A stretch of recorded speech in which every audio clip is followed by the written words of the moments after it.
The scent of pine smoke and wild honeysuckle drifted through the open windows of the pack house, but all I could smell was my own fear. It clung to me like a second skin, acidic and bitter, mixing with the lavender oil I'd rubbed on my wrists that morning, my mother's trick for calming nerves. She'd taught me that the summer before she died, her fingers gentle as she'd pressed the small vial into my palm. "For the days when the world feels too loud, Rowan," she'd whispered.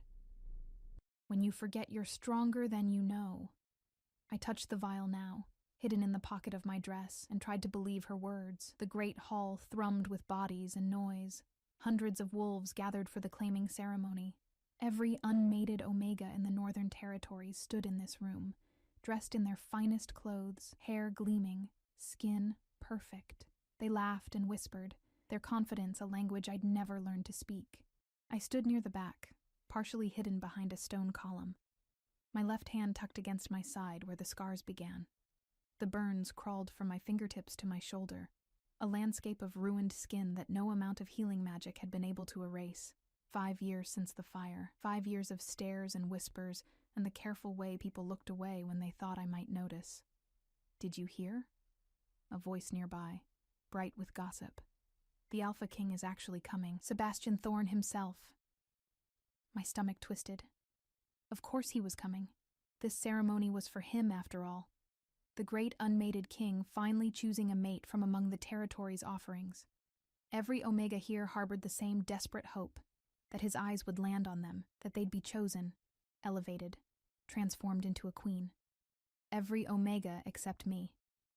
I had no illusions about my place here. I'd been required to attend by pack law, but nobody expected the burn-scarred Omega to catch anyone's eye, let alone a king's. I'd come because refusing would have brought shame to my father, who'd already endured enough whispers about his damaged daughter. I'd come because sometimes the cruelest thing about hope is how it refuses to completely die, even when you know better. "They say he's vicious," another voice added, lower this time. "That he killed 12 rogues with his bare hands last month. That his eyes go black when he's angry. They say he's beautiful too, dangerous beautiful." I closed my eyes and pressed deeper into the shadows. The vial in my pocket felt warm against my palm. "You're stronger than you know." But my mother had been wrong about that. Strength was something you proved, and I'd spent 5 years trying to become invisible. The room suddenly quieted, the change in atmosphere so abrupt. It was like someone had drawn all the oxygen out. I opened my eyes to see the crowd parting, wolves stepping back in a choreographed deference that spoke of instinct and ancient hierarchy. And then I saw him. Sebastian Thorne moved through the crowd like smoke, dark and inevitable. He was taller than I'd imagined, broad-shouldered and lean, dressed in black that seemed to absorb the light around him. His hair was dark too, falling just past his collar, framing a face that was indeed beautiful, but in a way that made you think of winter storms and sharp edges, dangerous beautiful, just as they'd said. But it was his eyes that stopped my breath. Even from this distance, I could see they were an unusual pale gray, almost silver, and they moved across the room with a kind of predatory assessment that made my wolf whimper and press low in my chest. The ceremony began with traditional words from the territory elder, a wizened wolf named Cordelia, who'd seen 3 generations of pack politics. Her voice carried through the hall, speaking of bonds and destiny and the sacred duty of choosing. I barely heard her. I was too busy trying to make myself smaller, willing myself to fade into the stone column at my back. "The unmated Omegas will come forward," Cordelia announced. "The Alpha King will walk among you. If he finds his mate, the bond will make itself known." My pulse hammered. Around me, Omegas began to move forward, positioning themselves with practiced grace. I stayed where I was, half hidden in shadow. Better to wait until the crowd thinned. Better to stay invisible. But the universe, it seemed, had other plans. Sebastian Thorne began his walk through the assembled Omegas, and I watched as each one dipped into a respectful curtsy when he passed. He barely glanced at them, his expression unreadable. Some of the bolder ones tried to catch his eye, tilting their heads to expose their throats in the traditional gesture of submission and availability. He ignored them all. Tension built with each step he took. The rejection was palpable. I could feel the disappointment rolling off the Omegas he passed, could see the way their carefully constructed hopes crumbled. Part of me felt a twisted relief. If he rejected all of them, then my own inevitable rejection would be less noticeable, just one more in a long line of no's. He was halfway through the room when his steps faltered. It was so subtle I almost missed it. Just a slight pause, a fraction of a second where his fluid movement hitched. His head turned, those silver eyes scanning the crowd with sudden intensity. He inhaled deeply, scenting the air, and something in his expression shifted, sharpened. He was looking for something. Someone. My wolf stirred uneasily. I pressed harder against the column, making myself as small as possible. This was the moment when he'd find his mate. Probably one of the beautiful omegas at the front with their perfect skin and practiced smiles. This was the moment when his eyes locked on mine. The world narrowed to that single point of connection. Silver eyes meeting mine across a room full of witnesses, and I felt something crack open in my chest. Not the mate bond, I told myself frantically. It couldn't be that. Just fear. Just the natural terror of being seen when you'd spent so long trying to disappear. But he was moving now, cutting through the crowd with purpose. And that crowd was parting for him, heads turning to follow his trajectory. To see where the Alpha King was going. He was coming straight toward me. No. No. This couldn't be happening. He was probably looking at someone behind me, someone I hadn't noticed. I glanced over my shoulder, but there was only stone wall and shadow. When I looked back, he was closer, close enough that I could see the sharp line of his jaw, the scar that cut through his left eyebrow, the way his shoulders filled the dark fabric of his shirt. He stopped 3 feet away. The entire hall had gone silent. Every eye was on us now, and I felt the weight of their stares like physical pressure against my skin. My scars burned as if remembering the fire, and I wanted to run, to dissolve, to be anywhere but here. You, Sebastian Thorne said, his voice low and rough, like stones grinding together. Come forward. It wasn't a request. My legs somehow moved, carrying me out of the shadows on instinct and terror. I kept my scarred hand pressed against my side, but I knew everyone could see it, could see the way the burns twisted up my arm and disappeared beneath my sleeve. I could hear the whispers starting, confused and cruel. What's he doing? Her? But she's the scarred one? He can't be serious. I stopped in front of him and forced myself to look up, to meet those silver eyes, even though every instinct screamed to lower my gaze. Up close, he was overwhelming. Not just in size, but in presence, an intensity that felt like standing too close to a fire. For a long moment, he just looked at me. His expression gave nothing away, but I saw his nostrils flare slightly as he scented me. Saw something flicker in those pale eyes. Recognition? Disgust? I braced myself for the rejection, for the moment when he'd turn away and choose literally anyone else. Instead, he did something that made the entire room gasp. He reached out and took my hand. Not my right hand, the unmarred one I'd instinctively started to offer. No, Sebastian Thorne reached for my left hand, the burned one, the one I kept hidden. His fingers wrapped around mine, warm and steady, and he turned my hand over gently, looking at the scarred skin with an expression I couldn't read. What happened? He asked quietly, the question somehow intimate despite the hundreds of witnesses. My voice came out barely above a whisper. Fire. 5 years ago, I went back for my mother. The old grief rose up, familiar and heavy. I didn't reach her in time. Something shifted in his eyes. Not pity. I would have hated pity. But something deeper. Understanding, maybe. Or recognition of a similar pain. He lifted my scarred hand, and for one horrible moment, I thought he was going to inspect it more closely, put my damage on display for everyone to see. Instead, he did something that stopped my heart. He pressed my palm flat against his chest, right over his heart, and held it there. You bear your courage on your skin, he said, his voice still low but somehow carrying through the silent hall. There is no shame in that. And then, still holding my hand against his heart, Sebastian Thorne turned to face the assembled crowd. When he spoke, his voice rang with unmistakable authority. I have found her. The hall erupted. The chaos that followed his declaration felt like drowning. Voices rose in a cacophony of disbelief and outrage. wolves arguing over each other, the careful decorum of the ceremony shattering like glass. I stood frozen in the center of it all, Sebastian's hand still holding mine against his chest, feeling his heartbeat steady and strong beneath my palm, while my own threatened to burst through my ribs. "This is unprecedented," someone shouted. "Lord Garrett," I thought, one of the territory alphas. "The ceremony has protocols. She hasn't even been properly presented." "The Alpha King has made his choice." Cordelia's ancient voice cut through the noise like a blade. "Or do you question his judgment, Garrett?" The dangerous quiet that followed that question made my skin prickle. Nobody questioned an Alpha King, not if they valued their position, their life. Sebastian's thumb moved against my wrist, a gentle back-and-forth motion that seemed absurdly intimate given we were standing in front of hundreds of witnesses. I risked a glance up at him and found him watching me, not the crowd. His expression remained unreadable, but there was something in those silver eyes, a question maybe, or a test.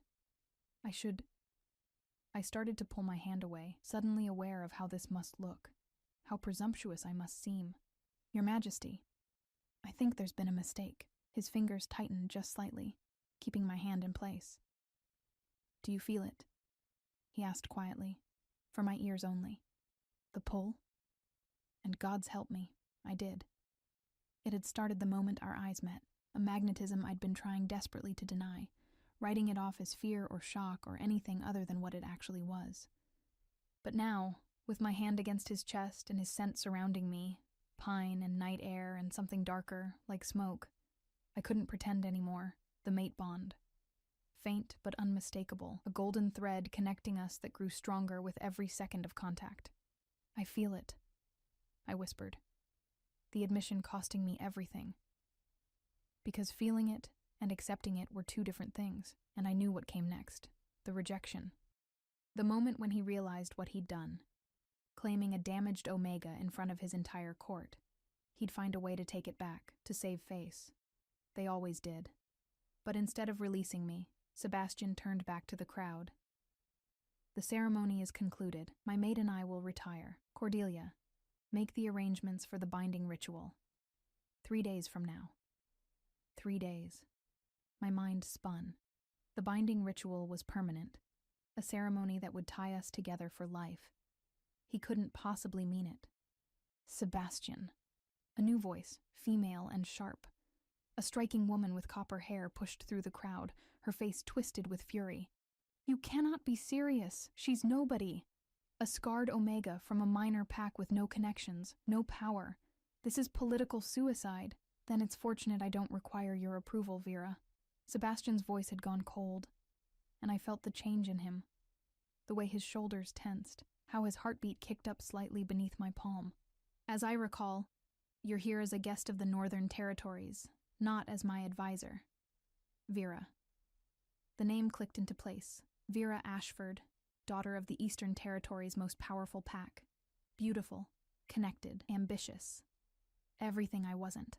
The kind of Omega everyone had expected him to choose.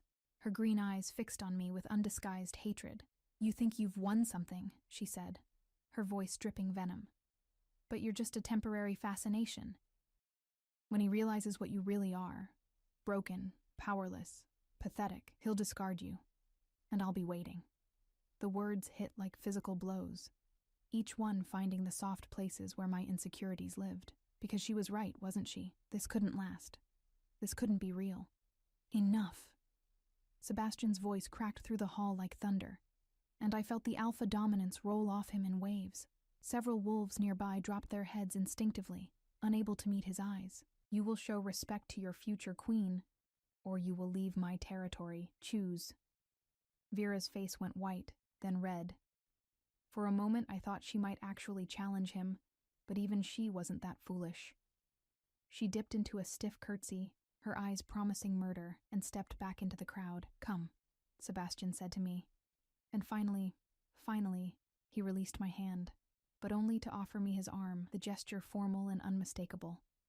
A presentation, a claim. I hesitated, aware of every eye on us, every whispered judgment. My father was somewhere in this crowd, probably horrified. my few friends frozen in shock. And here was Sebastian Thorne, the most powerful wolf in all the territories, offering me his arm like I was worthy of standing beside him. "I won't bite," he said, and there was the faintest hint of humor in his voice. "Not unless you ask." The unexpectedness of it startled a small laugh out of me, and I saw something flicker in his eyes. Satisfaction, maybe. Or relief. I slipped my hand through his arm, feeling the solid strength of him, and let him lead me through the parting crowd. We walked through a gauntlet of stairs and whispers, out of the great hall and into the cooler air of the corridor beyond. My legs felt shaky, adrenaline and shock making me lightheaded. None of this felt real.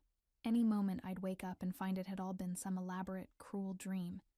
"Breathe," Sebastian said as we turned down a quieter hallway. "You look like you're about to pass out." "I might," I admitted. I don't understand. Why me?" He stopped walking, turning to face me fully. We were alone now, the sounds of the ceremony fading behind us. In the dimmer light of the corridor, his features looked softer somehow, less intimidating, almost human. "Do you know what I've spent the last 5 years doing, Rowan?" he asked. The use of my name surprised me. I hadn't told him. Someone must have. "Running the territories," I ventured. "Running, fighting, killing when necessary, building alliances and crushing threats." He ran a hand through his dark hair, a gesture that seemed almost tired. "I've attended 17 mate ceremonies in 5 years, walked through hundreds of eligible omegas, all perfect and polished and utterly wrong. And then I walk into this hall, and I sent you hiding in the shadows. And for the first time in years, I can breathe." My throat tightened. "I'm not perfect. I'm not polished. I'm brave," he interrupted. "You went into fire for your mother. That's not weakness, Rowan. That's the kind of strength most wolves never find." He reached out slowly, telegraphing the movement, and touched the edge of my sleeve where it covered my scars. "These don't make you less. They make you more." I wanted to believe him. Gods, I wanted to believe him so badly it hurt, but 5 years of whispers and pity and careful rejection had taught me better. "You don't know me," I said quietly. "What if you're wrong? What if I'm not what you think I am?" "Then we'll figure it out together." He stepped closer, and I had to tilt my head back to maintain eye contact. "I'm not asking you to be perfect, Rowan. I'm asking you to be mine." The words should have frightened me, should have sent me running. Instead, they settled into my chest like an answer to a question I'd been asking my whole life. 3 days, I whispered. "That's not much time to be sure. I've been sure since the moment I saw you." His hand came up, tucking a strand of pale blonde hair behind my ear. The gesture was gentle, almost reverent. "But if you need time to be sure, take it. Spend the next 3 days getting to know me. Ask anything. Go anywhere in the castle. If at the end of it you still have doubts." He paused, something painful crossing his face. "Then I'll let you go." "You'd do that?" I couldn't hide my surprise. "Even though I couldn't bring myself to say it. Mates. The word felt too big, too permanent. "Even then." His voice had gone rough again. "I want a partner, Rowan, not a prisoner. If you choose to bind yourself to me, I need it to be real." The vulnerability in that statement staggered me. This powerful, dangerous man who could have anyone, who just claimed me in front of hundreds of witnesses, he was giving me an out, giving me a choice. I thought of my mother's vial in my pocket, thought of her words. "You're stronger than you know." Maybe it was time to find out if that was true. "Okay," I said, the word barely a breath. 3 days. Show me who you are, Sebastian Thorne, and I'll decide if I'm brave enough to be your queen." The smile that crossed his face transformed him entirely, sudden and genuine and devastating. "Deal," he said, and offered his arm again. "Come on, let me show you your rooms. Tomorrow we start." As we walked deeper into the castle that would become my home or my prison depending on the choice I made, I felt the mate bond thrumming between us like a living thing. 3 days to decide my entire future. 3 days to figure out if the burn-scarred Omega could stand beside a king. 3 days to discover if I was strong enough to choose hope over fear. Behind us, I heard footsteps, someone approaching quickly. Sebastian tensed beside me, his body shifting into a protective stance before I even registered the threat. A young man rounded the corner, breathless and urgent. He had kind eyes and sandy hair, and he dipped his head in immediate deference when he saw Sebastian. "Alpha King, forgive the interruption, but there's news from the borders. The rogues—" He glanced at me uncertainly. "Speak," Sebastian commanded. "They've breached the eastern perimeter. 3 packs reported attacks tonight. They're asking for your orders." The transformation in Sebastian was immediate. The gentle man who'd held my hand disappeared, replaced by the Alpha King, hard-edged and deadly. "Mobilize the guard. I want 20 of our best warriors riding east within the hour. Tell Declan to lead them." "And you, my lord?" Sebastian's jaw tightened. He looked at me, conflict clear in his silver eyes. Duty pulling one way, something else pulling another. "Go," I said quietly. "Your territory needs you." "The binding ceremony? We'll still be there in 3 days." I tried to sound more confident than I felt. "Unless you're planning to run off and get yourself killed, in which case we'll need to renegotiate." That startled another smile from him, brief but real. He reached for my hand, the scarred one again, I noticed, and pressed it briefly to his lips. The gesture sent heat spiraling through me. 3 days, Rowan," he promised. "I'll be back in 3 days, and then you'll give me your answer." He released me and strode away, the young messenger hurrying to keep pace. I stood alone in the corridor, my hand still tingling from his kiss, and wondered what exactly I'd just agreed to. Somewhere in the castle, a clock chimed midnight. Day 1 was over. 2 more days to decide if I believed in fairy tales. I didn't sleep that night. The rooms they'd given me were absurdly luxurious, all silk sheets and carved mahogany furniture, with windows that overlooked the eastern mountains where Sebastian had ridden hours ago. I'd stood at those windows until dawn, painted the sky pink and gold, my mother's lavender vial clutched in my hand, trying to make sense of everything that had shattered and reformed in the space of a single evening. When morning finally came, a soft knock at the door announced a young woman with warm brown skin and an efficient manner. "Miss Rowan, I'm Elena. I've been assigned as your lady's maid." She bustled in with a breakfast tray, seemingly unfazed by my disheveled appearance. "I know this must all be overwhelming, but try to eat something. You're going to need your strength today." "Why?" I asked, eyeing the elaborate spread of food with more suspicion than appetite. "What happens today?" Elena's smile was gentle. "Today you meet the inner circle, the Alpha King's closest advisors and friends. They'll want to assess you, figure out who you are. It's tradition when a new mate is chosen." "Assess." The word settled in my stomach like a stone. I picked at a piece of toast, my appetite vanishing entirely. "And if I fail their assessment?" "You won't," Elena said with surprising confidence. She moved to the wardrobe, pulling out a simple but elegant dress in deep emerald. "The Alpha King doesn't make mistakes. If he chose you, there's a reason. Now come, let me help you dress properly." An hour later, I stood outside the council room doors, my heart hammering against my ribs. The dress Elena had chosen brought out the gold in my pale hair, and she'd arranged it in a way that made me look older, more regal. But no amount of fine clothing could hide what I was, a nobody Omega with burn scars and no political value. The doors opened. The room beyond was circular, dominated by a large round table where 5 people sat. They all looked up as I entered, their expressions ranging from curious to hostile. I recognized none of them, but I felt the weight of their collective assessment like a physical pressure. "Ah, the famous maid arrives." The speaker was a man in his 40s, broad-shouldered with graying temples and sharp eyes. "Come in, girl. Let's have a look at you." I forced myself to walk forward, to keep my chin up, even though I wanted to flee. As I approached the table, I catalogued each person: the gray-templed man who'd spoken, a younger male with dark curls and an easy smile, a stern woman with silver hair pulled back severely, another woman, smaller and delicate-looking, with knowing eyes, and finally, a massive man who looked like he could break me in half without effort. "Sit," the gray-templed man commanded, gesturing to an empty chair. "I'm General Marcus Steele, head of the King's Guard. This is Declan. He indicated the dark-curled man, our best tracker and Sebastian's second. That's Counselor Iris, who advises on pack politics. The lovely Celeste, who sees things others don't. And the large gentleman is Finn, captain of the northern garrison. I sat carefully, hyper-aware of my scarred hand resting on the table. It's an honor to meet you all. Is it?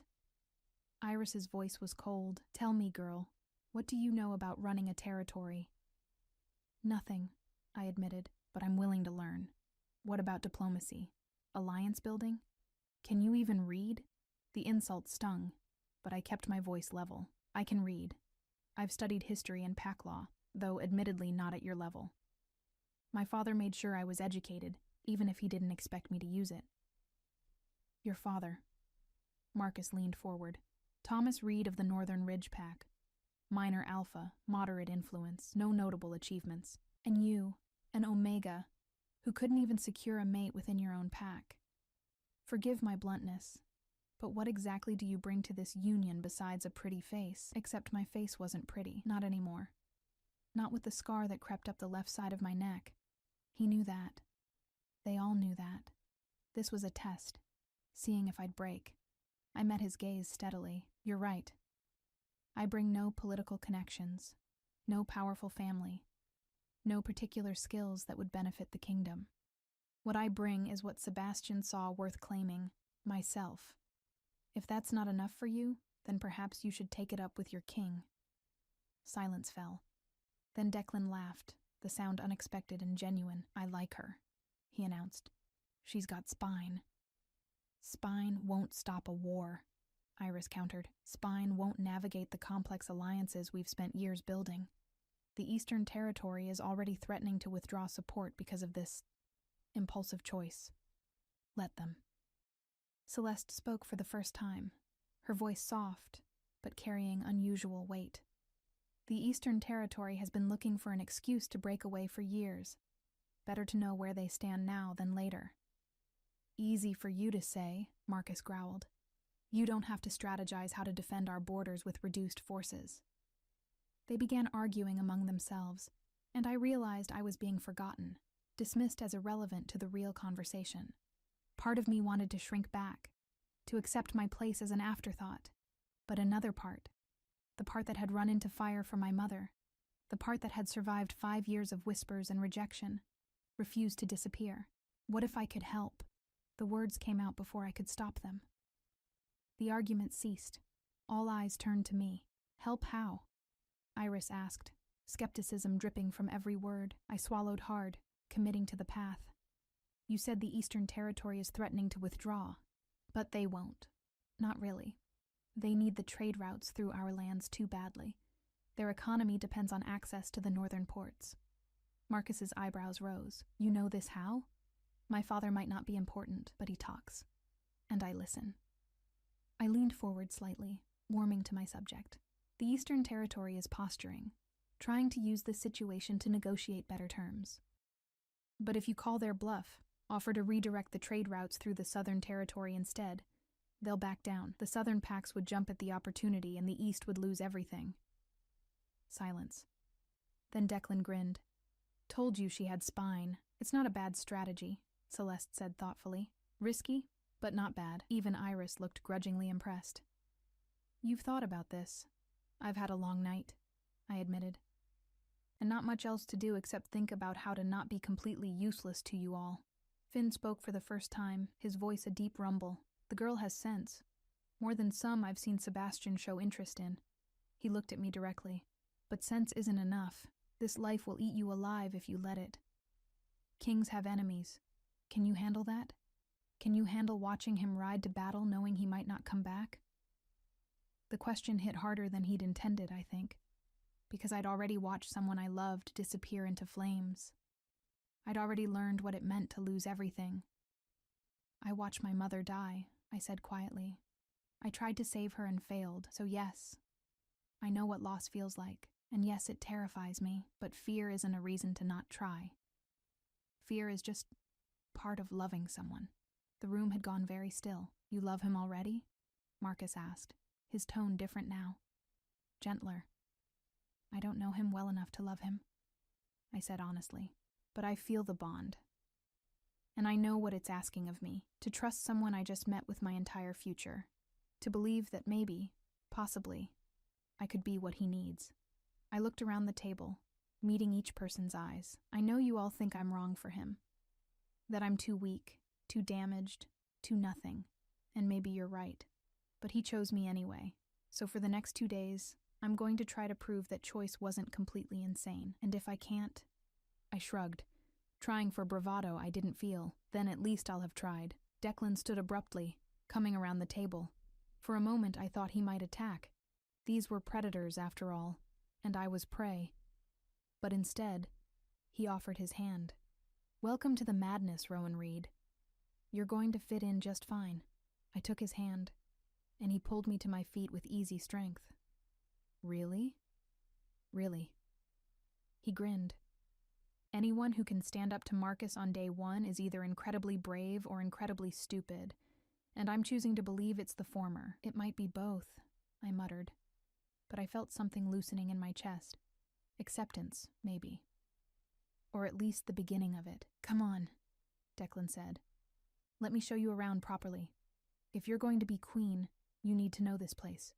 We left the council room together, and I felt the other's eyes on my back, still assessing, still judging, but maybe, just maybe, starting to reconsider. The day passed in a blur of corridors and introductions. Declan proved to be an excellent guide, filling the tour with stories that made the castle feel less like a fortress and more like a home. He showed me the training grounds where Sebastian spent his mornings, the library that held centuries of pack history, the gardens where night-blooming flowers released their scent under the moon. He comes here sometimes, Declan said as we walked through those gardens in the late afternoon, when the weight of everything gets too heavy. He sits on that bench there and just breathes. I looked at the bench, trying to imagine Sebastian, powerful, dangerous Sebastian, needing a place to simply breathe. It made him seem more real somehow, more human. What's he like? I asked. Really like, I mean. Not the king part. Just him. Declan was quiet for a moment, considering. Lonely, he finally said. He's been lonely for a long time, even before his father died and he took the crown. People see the power and the authority, but they don't see the cost. Every decision he makes affects thousands of lives. Every mistake could mean war. That kind of pressure, it isolates you. Is that why he hasn't chosen a mate before now? Partly. But mostly because he refused to choose someone just for political advantage. He wanted... Declan paused, seeming to choose his words carefully. He wanted what his parents had. Real partnership. Real trust. He'd rather be alone than settle for less. The words settled over me like a weight. Sebastian hadn't just chosen me despite my scars. He'd chosen me because of something he saw in me, something he'd been searching for. The responsibility of that was staggering. What if I disappoint him? The question escaped before I could stop it. Declan's expression softened. Then you disappoint him. Nobody's perfect, Rowan. Not even kings. He bumped my shoulder gently with his. But for what it's worth, I don't think you will. You're already braver than you realize. We walked in comfortable silence for a while, and I found myself relaxing slightly. Maybe I could do this. Maybe I could find a place here, build something real. That's when the scream shattered the peaceful afternoon. It came from the eastern wall, high-pitched and terrified. Declan's entire body went rigid, his hand flying to the blade at his hip. Stay here, he commanded, already running toward the sound. But I didn't stay. Couldn't stay. Something in that scream called to a part of me I'd thought died in the fire. The part that ran toward danger instead of away from it. I followed Declan through the garden gates and into the courtyard beyond. What I saw there stopped my heart. A child, couldn't have been more than 7, stood frozen in the center of the yard. And stalking toward her, teeth bared and eyes wild with bloodlust, was a rogue wolf, massive and scarred, foam flecking its muzzles, clearly rabid or mad with something worse. Declan was too far away. The guards were scrambling but not fast enough. And the child, gods, the child was going to die. I didn't think. Thinking would have stopped me, and there wasn't time for stopping. I ran, my dress tangling around my legs, my scarred hand reaching for the only weapon I could find, a decorative iron poker from a nearby brazier. The rogue saw me coming and snarled, but its attention was still locked on the easier prey. The child. "Hey!" I screamed and threw the poker.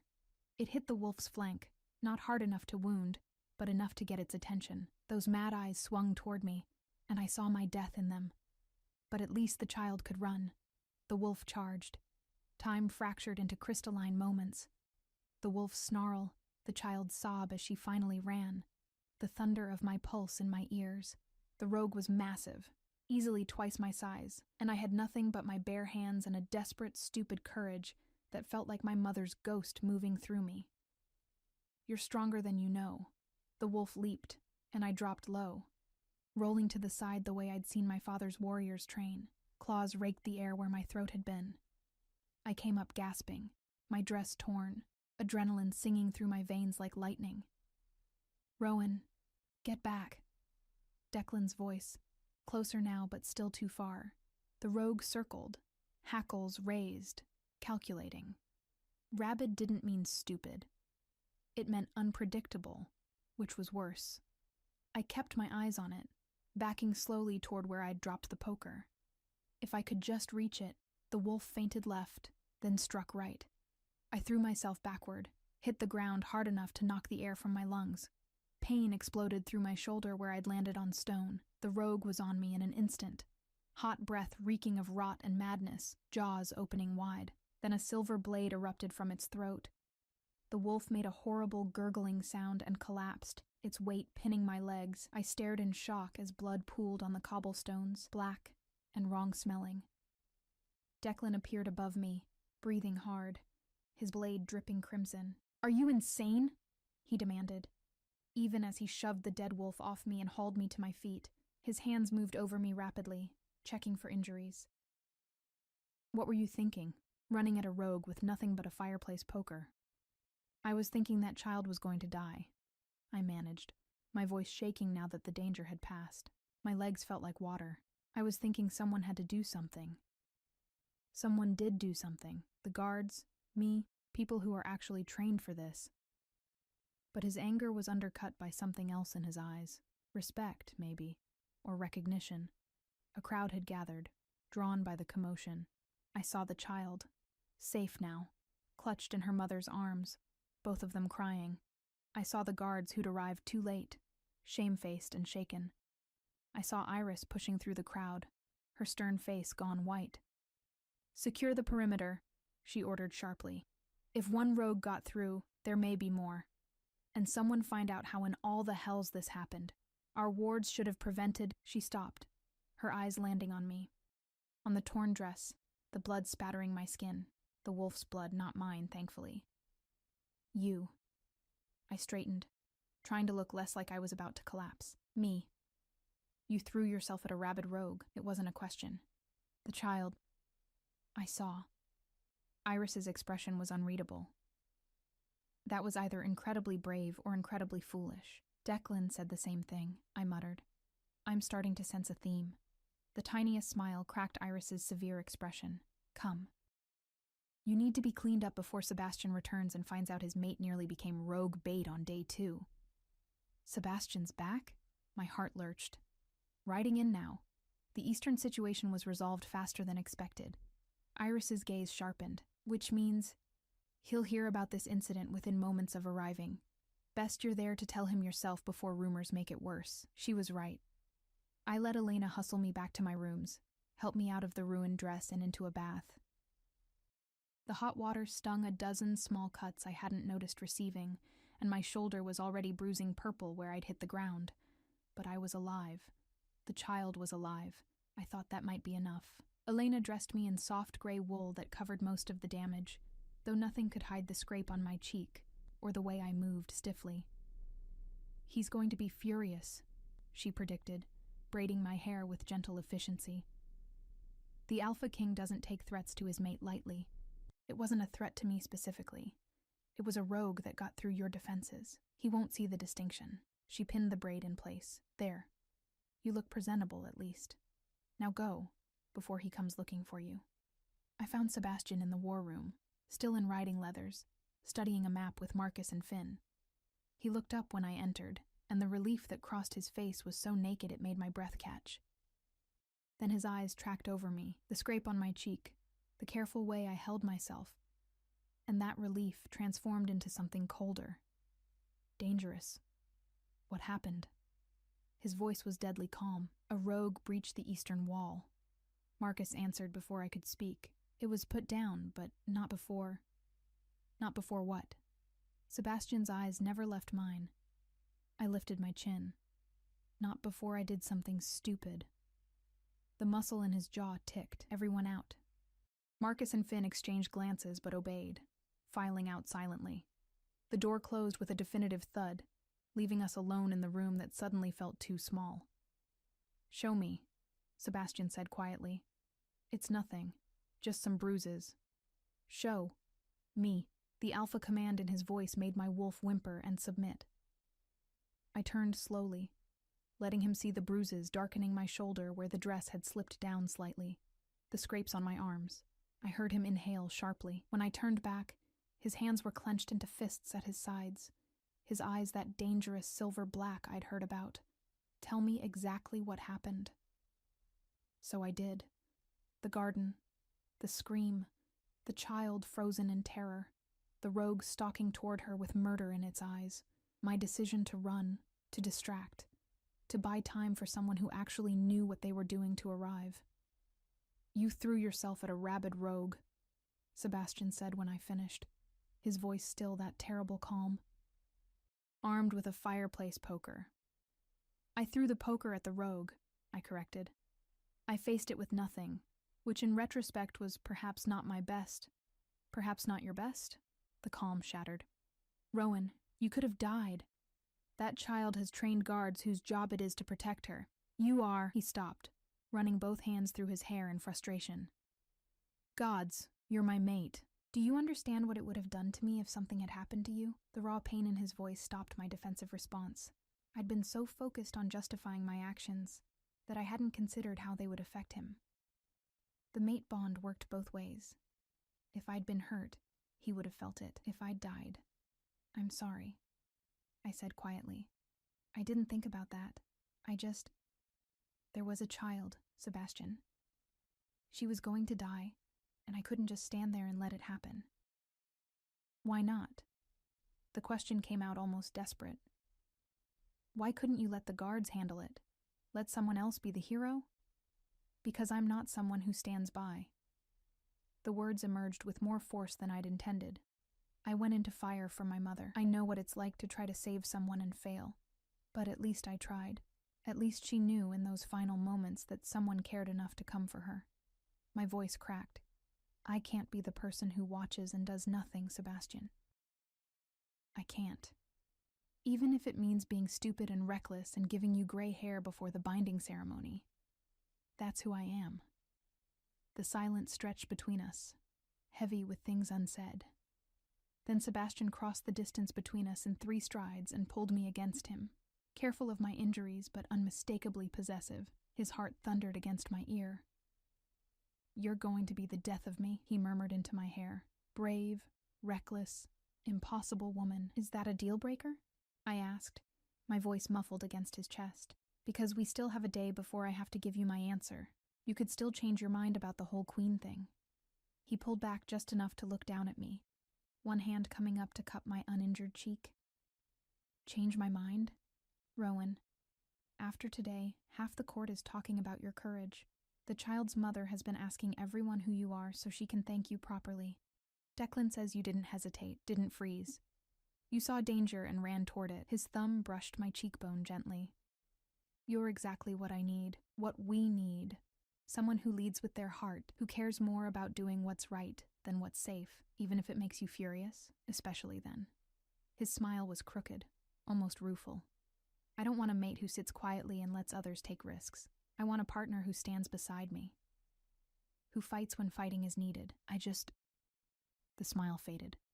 "I need you to understand that your life matters, Rowan. To me. You can't throw it away carelessly." I wasn't throwing it away. I was buying time. By making yourself bait. It worked, didn't it? He closed his eyes briefly, as if praying for patience. You're impossible. So you've mentioned.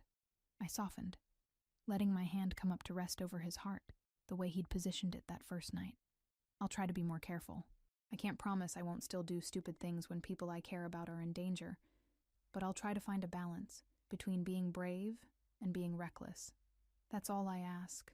He covered my hand with his, holding it in place. Now come. There's someone who wants to meet you. He led me out of the war room and through corridors I was beginning to recognize.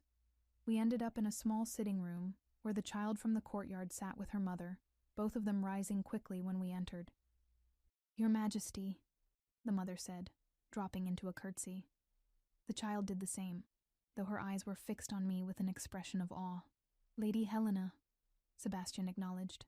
I believe you've been asking about my mate. Yes, my lord. I wanted... Helena's voice caught. I wanted to thank her. My daughter Lily, she's all I have. If this lady hadn't... Tears spilled down her cheeks. I crossed to them, uncomfortable with the gratitude but unable to turn away from it. You don't need to thank me. Anyone would have... But they didn't. Lily interrupted, her voice small but firm. The guards were too far. You ran when everyone else was frozen. You saved me. She held out something, a small carved wooden flower. I made this for you. It's not very good, but it's perfect, I said, taking the flower carefully. It was rough-hewn, but made with obvious care, each petal distinct. Thank you, Lily. I'll treasure it. The child beamed, and something in my chest loosened. This was why I'd run, why I'd always run toward the fire instead of away, because some things were worth the risk. After Helena and Lily left, Sebastian and I stood in the quiet sitting room. Night had fallen fully now, stars visible through the tall windows. One day left before the binding ceremony. One day left to decide. I want to show you something, Sebastian said. Will you come with me? I nodded, and he led me through the castle to a tower I hadn't explored yet. We climbed stairs until we emerged onto the roof, where the night wind carried the scent of pine and distant snow. From here, I could see the entire territory spread out below. Forests and mountains and valleys, all touched with moonlight. This is where I come, Sebastian said quietly, when I need to remember why I do this. Why I carry the weight of the crown, make the impossible decisions, send good wolves to die in border skirmishes. He gestured to the vista, all of this. Every pack, every family, every life. That's what I'm responsible for. I understood what he was showing me. Not just the beauty of his territory, but the burden of it. The weight he carried alone. You don't have to be alone anymore, I said softly. That's what a mate is for, isn't it? Sharing the weight? He turned to look at me, moonlight catching in his silver eyes. Is that your answer, then? You'll bind yourself to me? To all of this? I thought about the past 2 days, about Marcus's tests and Iris's skepticism and the rogue's snapping jaws, about the council room and the gardens and the child's grateful tears, about this man who'd held my scarred hand and called me brave and trusted me to choose freely. I thought about my mother's voice. You're stronger than you know. Ask me tomorrow, I said. When the 3 days are up, ask me properly. His smile was slow and warm and full of promise. Tomorrow, then. We stood on the tower roof under the stars, and I felt the future opening before me like a door I could choose to walk through. Choose to be brave enough to walk through. One more day. The morning of the binding ceremony dawned cold and clear, the kind of crystalline winter day that made everything sharp and bright, and almost painfully beautiful. I stood at my window watching the sun rise over the mountains, my mother's lavender vial warm in my palm, and tried to quiet the storm of emotions churning through my chest. Today, I would give Sebastian my answer. Today, I would choose. Elena arrived with breakfast I couldn't eat, and a dress that took my breath away, white silk that flowed like water, embroidered with silver thread that caught the light. It was beautiful and terrifying and entirely too real. The ceremony is at noon, Elena said, as she helped me into the dress. The entire court will be there, all the territory alphas, the council, everyone who matters. She met my eyes in the mirror. No pressure. I laughed, the sound slightly hysterical. None at all. For what it's worth, Elena said quietly, I think you're going to be a wonderful queen. You have something the last few candidates didn't. You actually care about people, about doing what's right. That matters more than politics or perfect bloodlines. I hope the court agrees with you. They will. Eventually. She finished the last button. There. You look like a queen already, but I didn't feel like one. I felt like a scared Omega with burn scars and impossible choices, playing dress-up in borrowed finery. A knock at the door made us both jump. Declan's voice came through. Rowan, can I come in? Elena opened the door, and Declan stepped inside, stopping short when he saw me. Wow, he said simply. Sebastian's going to swallow his tongue when he sees you. Despite everything, I smiled. That's the plan. I actually came to give you something. He held out a small wooden box, worn smooth with age. This belonged to Sebastian's mother. He asked me to bring it to you before the ceremony. I took the box with trembling fingers and opened it carefully. Inside lay a circlet of silver, delicate and ancient, set with moonstones that gleamed with inner light. A crown, simple but unmistakably regal. It's tradition, Declan explained. The Alpha King's mate wears this during the binding. It's been in his family for 9 generations. 9 generations of queens who'd worn this crown. 9 generations of women who'd stood where I was about to stand and chosen to bind their lives to the wolves who ruled these territories. The weight of that history pressed down on me, both terrifying and oddly comforting. I wasn't the first to be scared, wouldn't be the last. There's something else, Declan said, his tone shifting to something more serious. Sebastian wanted you to know. You can still say no. Even now, even with the court assembled, if you walk away, he'll accept it. No consequences, no punishment. You'll be free to return to your pack with his blessing and protection, the escape route, the final out. Part of me wanted to take it, to run back to the safety of invisibility and low expectations. But a larger part, the part that had run into fire, that had faced a rabid rogue with nothing but a poker, that had stood up to Marcus's interrogation, that part knew running wasn't the answer. I'd spent 5 years hiding from the world. Maybe it was time to stop. Tell Sebastian, I said, my voice steadier than I felt, that I'll see him at the ceremony. Declan's grin was immediate and bright. That's my queen. He bowed, actually bowed, and left me alone with Elena and my racing thoughts. The next hour passed in a blur of final preparations. Elena wove my pale hair into an intricate braid, weaving in winter flowers that filled the room with their delicate scent. She applied subtle cosmetics that made my eyes look larger, more luminous. When she finally stepped back, I barely recognized the woman in the mirror. It's time, she said softly. The walk to the great hall felt both endless and too short. My heart hammered against my ribs, each step an act of will. The doors stood open, and beyond them, I could hear the murmur of hundreds of voices, could feel the weight of expectation and judgment pressing against me like a physical force. I stopped at the threshold, suddenly frozen. This was it, the moment of choice. Once I walked through these doors, there would be no going back. You're stronger than you know. I touched the lavender vial hidden in a pocket Elena had sewn into the dress, felt the solid weight of my mother's love, her belief in me. She'd faced her own fire and hadn't looked away. Could I do any less? I stepped forward. The hall fell silent as I entered.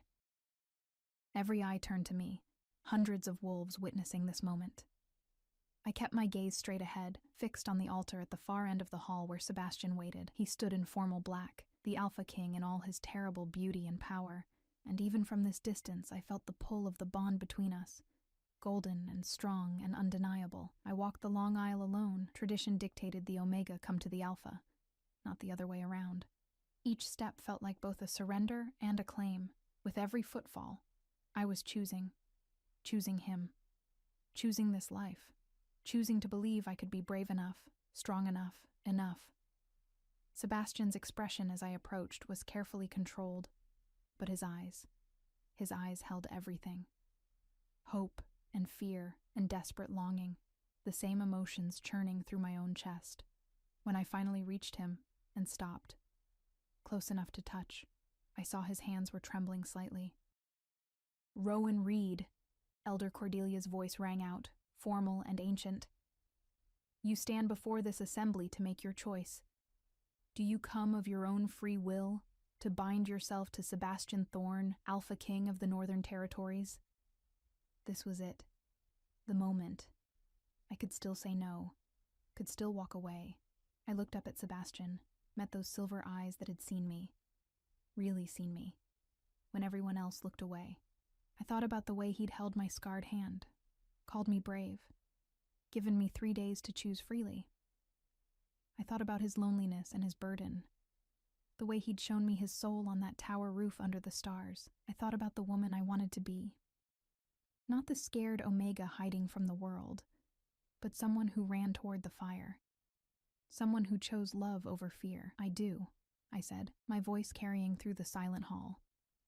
"I come of my own free will to bind myself to Sebastian Thorne." The relief that crossed his face was devastating. He reached for my hands, both of them, scarred and whole, and held them gently.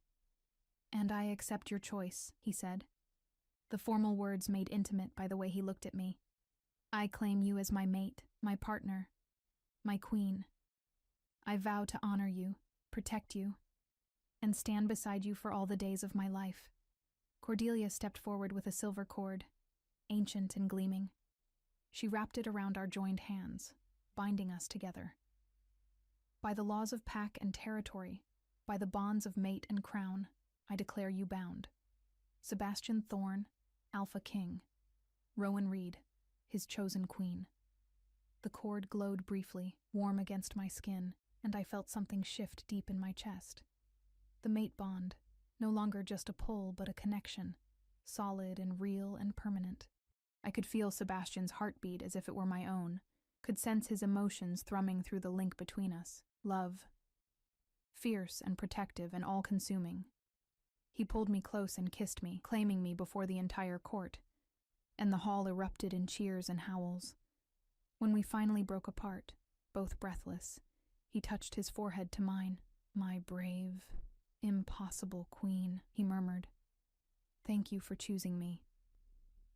"Thank you for making me want to choose," I whispered back. Cordelia placed the moonstone circlet on my head, the weight of it settling like both a crown and a promise. When I turned to face the assembled court as their queen, I saw the mixture of reactions, some approving, some skeptical, some openly hostile. But I also saw Helena and Lily in the crowd, the child waving excitedly. Saw Declan grinning like a fool. Saw even Marcus and Iris nodding with what looked like approval. The celebration that followed was overwhelming. Endless introductions and congratulations, political maneuvering disguised as well-wishes, careful alliances being formed and tested. Through it all, Sebastian stayed by my side, his hand at the small of my back or holding mine, a constant reassuring presence. Late in the evening, as the celebration continued around us, Vera Ashford approached. I'd been half expecting her, half dreading this confrontation. "Congratulations, Your Majesty," she said, the title delivered with just enough edge to make it an insult. "You must be very pleased with yourself." "I'm pleased to have found my mate," I replied evenly, "as you would have been, had the bond led to you." Something flickered in her eyes. Surprise at my directness, maybe. "The bond," she repeated. How convenient that it chose someone so unexpected. One might almost wonder if magic was involved. Sebastian went very still beside me, but I squeezed his hand gently. This was my fight. "You're right to be skeptical," I said, surprising her again. "I would be too, in your position. A nobody Omega with no connections, no power, no apparent value. It does seem convenient." I met her gaze steadily, but the bond doesn't care about politics or bloodlines or what makes sense. It cares about compatibility, about two souls that complement each other. And apparently, my scarred, impossible soul complements his. How poetic. Her voice dripped sarcasm. I wonder how long that poetry will last when you're faced with actual governance, when your naivety gets people hurt. When I make mistakes, I interrupted. I will make mistakes, Vera, probably spectacular ones. I'm new to this, and I'm learning as I go. But I'll learn, and I'll grow, and I'll fight for this territory and these people with everything I have, because that's who I am. And I took a step closer, lowering my voice. You can hate me if you want. You can wait for me to fail, but I'm not going anywhere. So you need to decide. Are you going to be an enemy who has to be watched, or an ally who can be trusted? For a long moment, she just stared at me. Then, incredibly, she laughed, short and bitter, but genuine. You've got spine. I'll give you that. She dipped into a minimal curtsy. Your Majesty. This time, the title held a grudging respect. As she walked away, Sebastian pulled me close. You just made an ally out of your worst enemy. How did you do that? Honesty, I said simply. And acknowledging her concerns instead of dismissing them. People respect truth, even when it's uncomfortable. Gods, I love you, Sebastian said, and then stopped, looking almost surprised by his own words. My breath caught. What? I love you, he repeated, more certain now. I know it's fast. I know we've only had 3 days, but Rowan, I love you. Your courage, your compassion, the way you run toward danger instead of away, the way you see people, really see them, the way you chose to stand beside me even when it would have been easier to run. His hand came up to cup my face. I love you. Tears pricked my eyes. I love you too, I whispered. I think I started falling the moment you held my scarred hand and called me brave. He kissed me again, softer this time, full of promise and hope and the future stretching before us. Around us, the celebration continued, but we stood in our own small island of peace, 2 souls bound together by choice and chance and the mysterious workings of fate. Later that night, when the court had finally dispersed and we were alone in the rooms that were now ours, Sebastian helped me remove the moonstone circlet. His fingers were gentle as they worked through my elaborate braid, freeing my hair. Are you scared? He asked quietly. Terrified, I admitted. But also hopeful. Is that strange? Not strange at all. He turned me to face him. I'm scared too. Scared I won't be the partner you need. That the weight of this life will crush the light I see in you. That... I put my fingers over his lips, silencing him. We'll figure it out together. That's what this bond means, right? Neither of us has to carry everything alone anymore. He caught my hand, pressing a kiss to my palm, to the scars that marked me, that told the story of my courage and my loss. Together, he agreed. That night, lying in his arms, I thought about the journey that had brought me here, from the fire that had scarred me to the ceremony that had crowned me, from the invisible Omega hiding in shadows to the queen who'd chosen to step into the light. The road ahead wouldn't be easy. There would be challenges and enemies, mistakes and hard lessons. But I wouldn't face them alone. I'd face them with Sebastian beside me, with allies slowly becoming friends, with a purpose larger than simply surviving. I'd face them as Queen Rowan, the burn-scarred Omega who'd learned that scars were just proof you'd fought battles and survived, that damage didn't mean broken, that sometimes the bravest thing you could do was choose hope over fear. In the morning, there would be work to do, alliances to strengthen, policies to learn, a territory to help govern. But tonight, I simply held my mate and let myself feel the peace of finally belonging. My mother's vial sat on the nightstand, catching moonlight. You're stronger than you know, she'd told me. She'd been right all along. I was strong enough to run into fire. Strong enough to face a rogue with nothing but courage. Strong enough to stand before a court and claim my place. Strong enough to love a king and let him love me back. The burn scars on my hand caught the light as I traced patterns on Sebastian's chest, and I saw them differently now, not as marks of loss and pain, but as symbols of survival, of the moment I'd chosen to fight for what mattered. Even knowing I might lose, they were beautiful in their way. Beautiful because they were mine, and they'd brought me here, to this room, this man, this life, to a future I'd had to be brave enough to choose. Outside, the first snow of winter began to fall, covering the territory in white. A new season, a new beginning.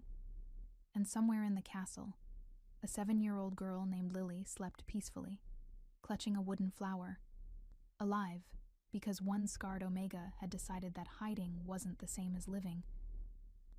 I closed my eyes and let sleep take me, wrapped in warmth and love and the unshakable certainty that I was exactly where I was meant to be, the burned-scarred Omega who became a queen. Not despite her scars, but because of everything they represented: courage, love, hope, and the strength to keep choosing them, again and again, for all the days to come.